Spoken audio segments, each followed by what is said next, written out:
জাদুর দুই ঘাসের লেহেঙ্গা। দূর এক গ্রামে ছিল দুই মেয়ে, কাজল আর কেয়া। ওরা দুই বোন। ওদের ছিল দুই ভাই, সজল আর সুবিদ। তারা মা বাবা আর বুড়ি দাদির সঙ্গে ছোট একটা কুঁড়ে ঘরে থাকতো। তাদের গ্রাম ছিল একটা আশ্চর্য জায়গা, কারণ এর পাশেই ছিল এক জাদুর নদী আর রহস্যময় জাদুর ঘাসের বাগান। এই জাদুর ঘাস যে পাবে, সে যা চাইবে তাই পাবে। তবে কেউ যদি লোভ করে, ঘাস তার কাছ থেকে সব সুখ কেড়ে নেবে। অনেকদিন পর একটা ঘটনা ঘটলো। একদিন তিন পরী, রাশমিকা, কাশফিয়া আর আম্বিয়া, আকাশ থেকে নেমে এলো। বন্ধুরা, তোমরা যারা যারা গল্পটি দেখছো, তোমাদের নাম কমেন্টে লিখে জানাও। আমরা নেক্সট গল্প তোমাদের নাম দিয়ে বানাবো। পরীরা দেখতে পেল কাজল আর কেয়া খুবই পরিশ্রমী, কিন্তু তাদের কাপড় চোপড় ছিল পুরনো। পরীরা ঠিক করলো তারা দুই বোনের জন্য কিছু করবে।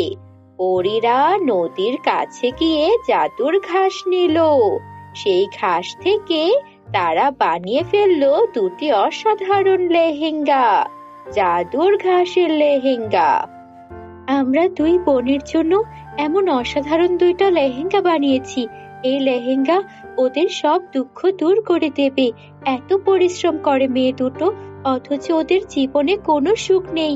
ওরা পরিশ্রম করে আর পুরনো জামা কাপড় পরে, অথচ ওদের আশেপাশে এমন জাদুর ঘাস আছে, ওরা জানেই না। এমন জাদুর নদী আর জাদুর ঘাস থাকার সত্ত্বেও ওরা এত কষ্ট করে। পরি হয়ে এটা কি আমরা মেনে নিতে পারি? না না, কখনো না। এটা আমাদের মেনে নেওয়া উচিত হবে না ওদের দুই বোনের জন্য। তাই আমরা এই জাদুকরি দুই ঘাসের লেহেঙ্গা বানালাম, যেন ওরা এই দুই ঘাসের লেহেঙ্গা পরে আর উপকৃত হয়। আমরা পরীরা এভাবেই সবার উপকার করি। পরীরা কখনো কারো ক্ষতি করে না। পরীরা সেখান থেকে উড়ে গেল। রাতে কাজল আর কেয়া যখন ঘুমাচ্ছিল, পরীরা এসে তাদের বিছানায় সেই জাদুর দুই ঘাসের লেহেঙ্গা রেখে গেল। সকালে দুই বোন ঘুম থেকে উঠে অবাক। ওরা খুশিতে লেহেঙ্গা পরে নাচতে লাগলো। ঠিক তখনই তাদের বুড়ি দাদি বললেন, এখানে এই লেহেঙ্গা কি করে এলো? এই লেহেঙ্গা তো আমি তোদের দেইনি। এমন লেহেঙ্গা তো আগে কখনো দেখিনি বাবু। এমন ঘাস দিয়ে বানানো লেহেঙ্গা তোরা নিজেরা বানাচ্ছিস নাকি?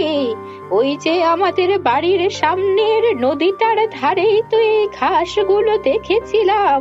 বাবা, তোরা কিছু জানিস নাকি? ঘাস দিয়েও যে এত সুন্দর লেহেঙ্গা বানানো যায়, সেটা আমার জানা ছিল না। দিদি ভাইয়েরা, তোমরা এই লেহেঙ্গা গুলো পরে ফেলো। এই লেহেঙ্গা পরলে তোমাদেরকে রাজকন্যার মতো লাগবে। তারপর এই রাজ্যের রাজপুত্ররা তোমাদের পছন্দ করবে। আমাদের অভাব দূর হয়ে যাবে। তোমরা রাজরানী হয়ে যাবে, রাজরানী। আর আমাদের দুঃখ ঘুচে যাবে। বন্ধুরা, তোমরা যারা যারা এতক্ষণ গল্পটি দেখেছো, তোমাদের পুরো নাম কমেন্টে লিখে জানাও। আমরা পরবর্তী গল্প তোমাদের নাম দিয়ে বানাবো। তারপর ওরা দুই বোন যখন লেহেঙ্গা পরে বাইরে গেল, তখন ওরা বুঝতে পারলো এই ঘাসের লেহেঙ্গা পরলেই শরীর হালকা হয়ে যায়। আর ওরা নদীর পানিতেও ভাসতে লাগলো, আকাশে উঠতেও পারলো। আর ওদের এমন অদ্ভুত কাজ দেখে গ্রামবাসী অবাক হয়ে গেল। কারো কোনো কিছু দ্রুত ডেলিভারি করতে হলে ওরা উড়ে উড়ে করে দিত। রাজার সব কঠিন কঠিন কাজও ওরা লেহেঙ্গা পরে উড়ে উড়ে করে ফেলতো। আর এতে করে ওরা অনেক অনেক স্বর্ণ মুদ্রা পেয়ে গেল। ওদের এমন জাদুর লেহেঙ্গার কারণে রাজা ওদেরকে কাজ দিয়ে দিল।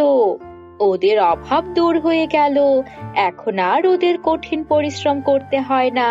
ওরা উড়ে উড়ে এক জায়গা থেকে আরেক জায়গার কাজ করে দিয়েই অনেক মুদ্রা আয় করে। এদিকে যখন এই খবর পেল ওদের দুই ভাই সজল ও সুবিদ, ওরা ভাবলো ওরা যদি আরো জাদুর ঘাস পায় তবে আরো ধন সম্পদ পাবে। ওরাও ঘাস দিয়ে কিছু বানাবে। ওরা লোভে পড়ে গেল।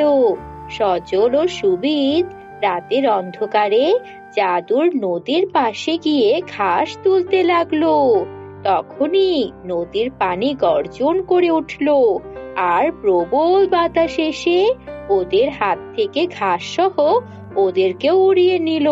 আর ওরা নদীর পানিতে হাবুডুবু খেতে লাগলো, যেন ওরা এবার আর প্রাণেই বাঁচতে পারবে না।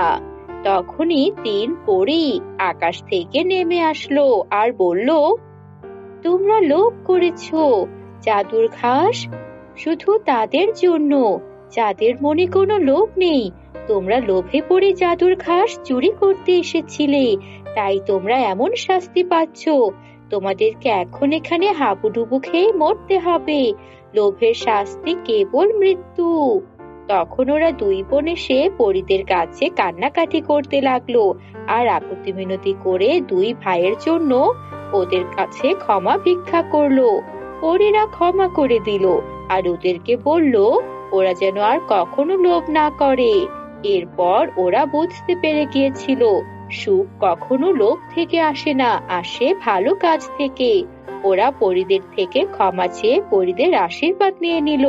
আর পরীরাও বলল, যদি ভালো কাজ করো তাহলে আমরাই তোমাদেরকে জাদুর ঘাস উপহার দেব। এরপর থেকে কাজল ও কেয়া লেহেঙ্গা পরে গ্রামের অসহায় গরিব মানুষদেরকেও সাহায্য করত।